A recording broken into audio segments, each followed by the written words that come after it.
Hey everybody, Mike Wardynski here from Wardynski Photo, aka naturemike.com. Is your Lightroom catalog running slow? If so, stay tuned because I'm going to show you how to speed it up.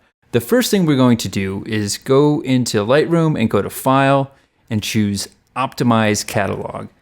And you'll get this little dialog box, and then we're going to choose Optimize. Now, when you do this, this can take a few minutes, maybe even 15 minutes, half an hour, depending on the size of your catalog and the last time that you've done this. What this does is analyze the catalog file and helps it run more efficiently. Once the catalog has finished optimizing, you'll get a dialog box that says the process has been completed, and then you will have to hit OK and reset Lightroom. Another way to help ensure that Lightroom is running as smoothly as possible is to update to the most current version. This is especially true if you're using an old version of Lightroom Classic. So to do that, we're going to go over to the Creative Cloud app, and we're going to choose Apps. And on the right-hand side, you can see all my software, and it's telling me that Photoshop and Lightroom Classic have updates available. So I'm going to go ahead and click on Update Available, and I will choose Update. Now this dialog is telling me that I can't update because Lightroom's open. So we'll go ahead and close out of Lightroom, and now I'll hit Close and then hit Update one more time, and this will allow the software to update. If you're storing your photos in catalog on an external hard drive that's a spinning drive, consider upgrading that spinning drive to a solid state drive, which does tend to be more expensive, but they are also faster than the spinning drives, which in turn will help speed up Lightroom Classic. Now that we've talked about hard drives, let's talk about hard drive space, where your photos and your catalog are stored.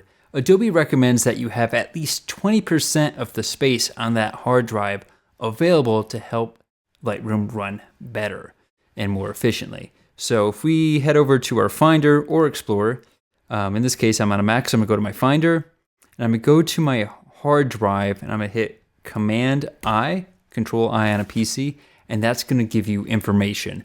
And on this Mac, if we look over here on our hard drive, I have 18.26 gigabytes available out of 5 terabytes. So I'm obviously breaking the rules here.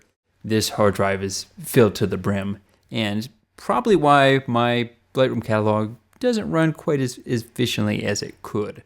And then if I look at this other hard drive, since I use 2 drives for my year's catalog, since I shoot so much, I do have 2 hard drives. So if I come down here, hit Command-I, and you can see I have 1 terabyte out of 5 available. So that's pretty good. This hard drive's looking good.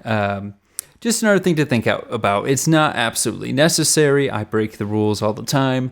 But again, if you want your catalog to run as efficiently as possible, consider buying big hard drives and then not filling them up completely. If you have a photo that has a lot of local adjustments like linear gradients, radial gradients, the paintbrush, the eraser tool, and you have a very long history, that could slow down Lightroom quite a bit. To delete your history, you can always open up the panel and then come down to the bottom and then just go ahead and create an edit. Maybe you'll just do exposure, and you can see that erased all of the history that was above it.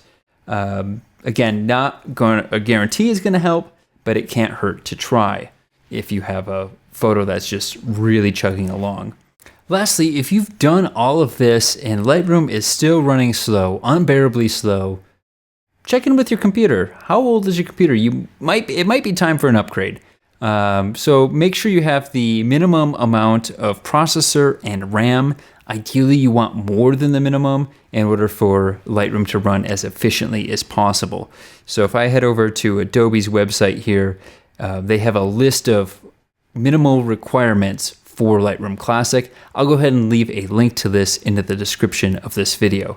So you can see you want at least 8 gigabytes of RAM, but 16 is recommended. And honestly, why not have a little bit more? And this is especially true if you're running Lightroom and Photoshop together. Same thing with processor. You want a nice fast processor. Ideally, when you're buying a new computer, you don't want to go for the very bare minimum because your computer will become obsolete much sooner.